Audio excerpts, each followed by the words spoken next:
Assalamualaikum warahmatullahi wabarakatuh. Alhamdulillahilladzi arsala rasulahu bil huda wa dinil haqq liyudhhirahu 'alad dini kullih wa kafa billahi shahida. Asyhadu an la ilaha illallah wa asyhadu anna Muhammadan 'abduhu wa rasuluh. Allahumma shalli wa sallim ala Muhammadin wa ala alihi wa ashabihi wa man tabi'ahum bi ihsanin ila yaumiddin. Amma ba'd.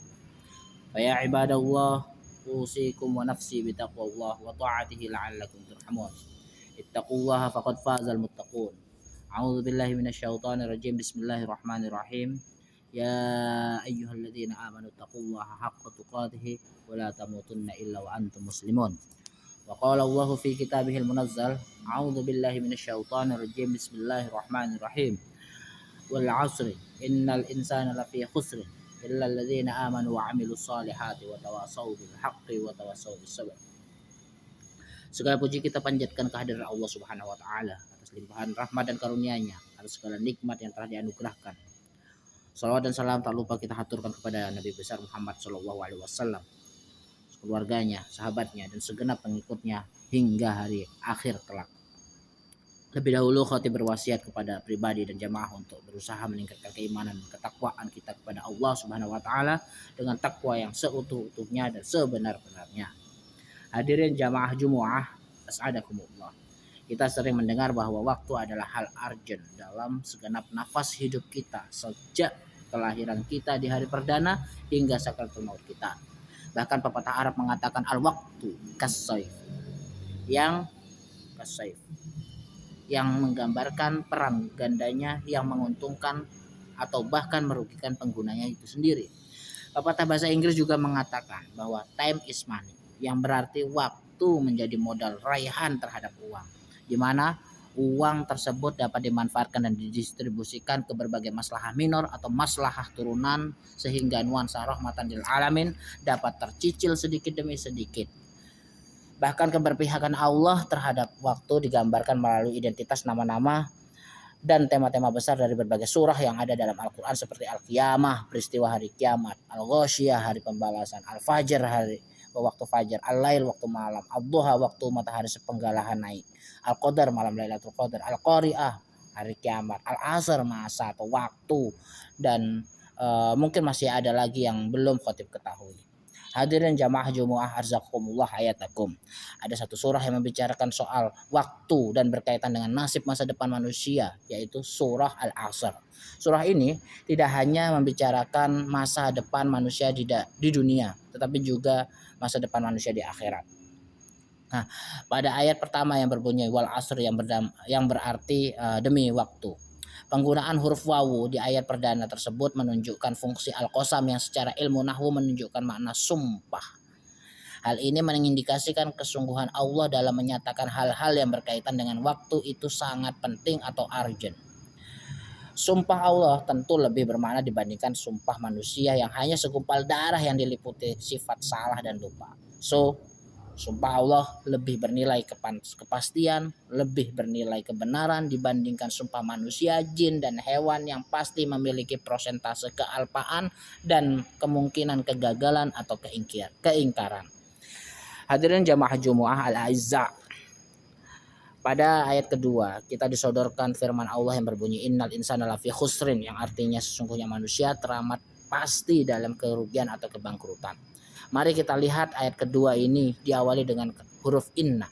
Huruf inna dalam nahwu berfungsi untuk taukid atau to emphasize, yang berarti untuk menunjukkan sesuatu yang sangat atau untuk menunjukkan makna penguatan atau pengokohan. Jadi lafaz atau redaksi innal insana itu mengandung suasana kebatinan bahwa manusia sedang dalam pantauan dan pengawasan Allah dengan sangat ketat. Tidak mungkin manusia luput atau dapat bersembunyi dari peneropongan Allah. Pantauan dan pengawasan atas hal apa? Ini pertanyaannya. Mari kita lihat pada redaksi selanjutnya, yaitu lafi khusrin. Redaksi atau lafaz tersebut diawali dengan dua huruf, yaitu lam dan huruf fi, di mana kedua huruf ini juga memiliki fungsi taukid atau to emphasize, yang berarti untuk penekanan, untuk penguatan, atau untuk pengokohan.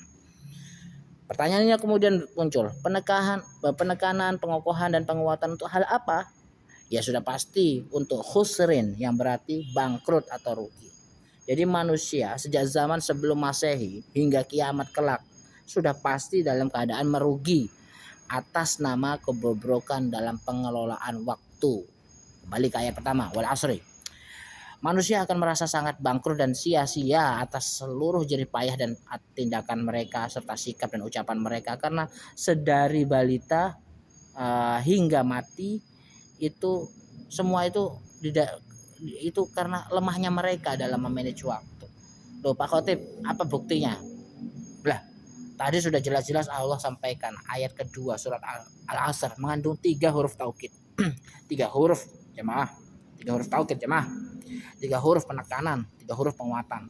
So dalam hal ini tidak peduli pangkat dan julukannya sebagai guru, pebisnis tajir melintir, ustadz, politisi papan atas, kiai, diplomat ulung, profesor, dokter, hakim, konsultan, reseller sukses, tukang kebun, khotib Jumat seperti saya pun semuanya pasti akan mengalami kerugian di dunia dan di akhirat. Ayat kedua ini merupakan respon atas jawaban atas qasam atau sumpah Allah yang ada di ayat pertama wal asri, sebagaimana yang dinyatakan oleh Ibnu Abbas dalam riwayat Abu Shalih.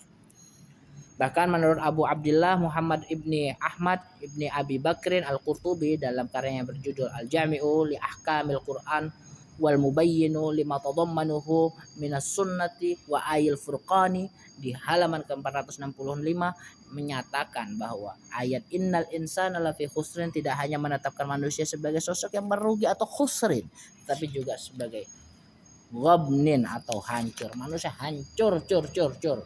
Bahkan manusia juga halakah atau binasa dalam berbagai aspek kehidupan karena keteledoran manusia dalam mengelola waktu. Ayat tersebut senada dengan surat Quran surat At-Tolak ayat ke-9 yang berbunyi wa kana aqibatu amriha khusran. Al-Qurtubi menyebutkan bahwa orang-orang yang tidak mampu atau tidak pandai mengatur waktu mereka adalah orang-orang yang kafir. Jamaah Jumat, ketahuilah bahwa kafir itu lawan dari syakir, kafir itu lawan dari syakur, kufur itu lawan dari syukur. Jamaah Jumat rahimakumullah. Lantas mampukah manusia keluar dari judgment atau penghakiman Allah sebagai manusia atau makhluk yang merugi, makhluk yang bangkrut, makhluk yang hancur dan makhluk yang binasa? Sayyid Qutb dalam karyanya yang berjudul Fi Zilalil Quran pada jilid ke-6 menjelaskan 4 cara agar manusia selamat dari kerugian dan kehancuran dunia dan akhirat berdasarkan ayat terakhir. Yang pertama, manusia harus beriman. Yang dimaksud iman adalah ittisalu hadzal kaini al-insani al-fani al-saghiri al-mahdudi bil asli al-mutlaqi al-azali al-baqi alladhi sadara anhu al-wujud, yang artinya harus ada hubungan batiniah dan jasadiah yang istiqomah antara manusia fana, yang kecil, yang terbatas dengan sosok Allah sebagai sosok yang awal, yang mutlak, yang abadi, yang kekal.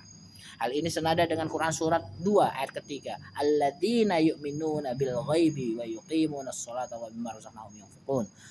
Bil ghaibi. Jadi orang-orang yang mempercayai hal-hal yang gaib, hal-hal yang non indrawi, hal-hal yang di luar 5 panca indera kita. Jadi kepercayaan kita terhadap hal-hal non indrawi, hal-hal di luar 5 panca indera kita mampu menepis keterpurukan dan kerugian kita yang tidak mampu mengelola waktu secara cermat. Jadi kepercayaan kita terhadap Allah, pahala, surga, neraka, malaikat, setan dan hal-hal non indrawi lainnya dapat menjadi pertimbangan Allah untuk mengapresiasi manusia sebagai makhluk yang mampu mengelola waktu dengan baik karena sikap mereka yang percaya pada keagungan dan keberadaan Allah sebagai sosok yang esa dan yang berkuasa. Cara kedua adalah perbuatan atau perilaku yang baik. Yang dimaksud dengan al-a'mal as-sholihah dalam ayat terakhir surat Al-Asr ini adalah as-samratu at-tabi'iyatu lil imani wal harakatu dzatiyatu allati tabda'u fi dzatil lahzati allati tastaqirru fiha haqiqatul imani fil qalbi, yang berarti buah alami dari iman dan gerakan diri atau tindakan pribadi yang dimulai dari saat kebenaran iman menetap di dalam hati. Jadi kita tidak diperkenankan untuk layah-layah atau nyantai-nyantai. Gak boleh mainan HP tok sepanjang hari tanpa aktivitas yang baik untuk keluarga. Gak boleh ngobrol ngalor ngidul tok tanpa tujuan yang baik untuk kemasyarakatan. Gak diperkenankan kita nongkrong berlama-lama tanpa didasari kepentingan agama. Nggak bisa kita dibenarkan tidur-tiduran toh untuk mengacuhkan kewajiban bekerja atau belajar, atau nggak boleh juga kita malas-malasan tanpa mau bersilaturahim ke tetangga dan sebagainya. Al-a'mal as-sholihah atau perilaku yang baik harus membudaya dan mendarah daging dalam mengisi segala perbuatan baik kepada Allah dan juga kepada makhluk hidup. Karena al-a'mal as-sholihah mampu meminimalisir keteledoran dan kebobrokan manusia dalam mengelola waktu semasa hidup mereka. Manusia yang beramal as-sholihah adalah mereka yang menyibukkan diri mereka sehingga waktu mereka selalu padat merayap untuk kepentingan ukhrawi dan duniawi yang lebih produktif sesuai dengan manhajun rabbaniyun atau tindakan terus-menerus dalam penghayatan pada kewujudan atau keberadaan Allah. Yang ketiga,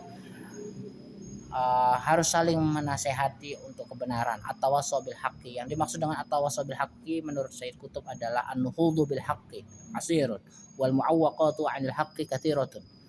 Hawan nafs wa mantiqul maslahah wa tasawwuratul bi'ah wa tughyan tughat wa zulmuz zulmah wa jarul ja'irin wa tawassu tadhkirun wa tashji'un wa isy'arun bil qurba fil hadfi wal ghayati wal ukhuwati fil 'ib'i wal amanati. Yang artinya saling menasehati untuk tujuan kebaikan itu darurah atau urgent atau penting sekali, karena memajukan kebenaran itu sulit. Hambatan kebenaran itu banyak. Di antaranya keinginan jiwa, logika kepentingan, persepsi lingkungan, pengekangan, penindasan, dan ketidakadilan. Saling menasihati adalah pengingat, penyemangat, dan persaudaraan dalam tujuan penghambaan hidup yang sebenarnya, yaitu persaudaraan dalam menutup aib dan menunaikan amanah.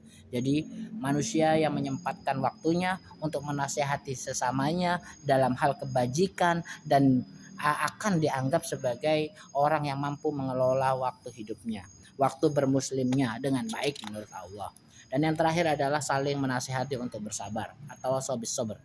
Yang dimaksud dengan atau wasobis sabr adalah labudda minas sabri ala jihadil nafsi wa jihadil ghairi wa sabru ala al-adha wal masyaqqah wa sabru ala tabajjuhil batil wa tanaffujis syarri wa sabru ala tulit tariqi wa bad'il marahili wa intimashil ma'alimi wa ba'da nihayati. Yang artinya perlu kesabaran dalam jihad menyikapi diri sendiri dan jihad menyikapi orang lain. Sabar dengan luka dan kesulitan, sabar dengan untuk tidak berperangai buruk atau berlagak jahat, sabar di sepanjang jalan dan tahapan yang lambat, sabar terhadap rambu-rambu lalu lintas yang ramah-ramah tidak jelas, dan sabar setelah proses-proses akhir. Jadi tindakan menasehati sesama untuk saling bersabar adalah salah satu kunci penting manusia untuk tidak sia-sia dan rugi lahir dan batin di dunia maupun di akhirat, karena sesungguhnya saling menasihati atau saling untuk hal-hal yang sifatnya sabar adalah yudha'aful miqdarata bima yab'athuhu min ihsasi biwahdatil hadfi wal muttajahi. Yang artinya saling menasihati untuk saling bersabar akan merangsang kekuatan untuk membangkitkan rasa kebulatan terhadap tujuan dan orientasi.